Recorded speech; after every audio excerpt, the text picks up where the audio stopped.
magandang araw, mini art vlog 4. At dahil nga day off ng asawa ko, ginawa nga niya tong electric fan namin na nasira para makatipid naman kami sa kuryente. Kesa naman ako gumawa niyan, di lalong nasira yan.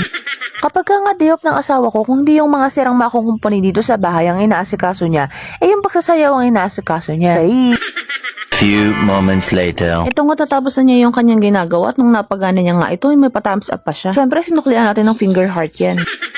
Nung bandang hapon nga umalis kami papuntang bayan dahil may inasikaso si daddy doon. Habang naghihintay nga kami kay daddy kanina, ay nakita ng panganay niya yung Lynn's Pizza kaya naman nag-request ito. At habang binibidyohan ko naman siya ay napukaw ang pansin ko nung background niya dun sa gawing taas. At dahil yan ngang picture na yan ang nakapukaw sa aking atensyon, yan nga ang ipipaint ko ngayon. Ikaw ba naman ang bilan ng bagong watercolor? Di ka kaya gaganahan ng ganito? Sa totoo lang matagal ko nang gustong bilhin to pero syempre bilang nanay mas unahin natin yung pangangailangan ng anak natin. Sa susunod na nga lang ako magsa-story time, mahaba-haba pa kasi itong madami pa akong labahin.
Hanggang dito na lang muna. Salamat sa panonood. God bless. Bye!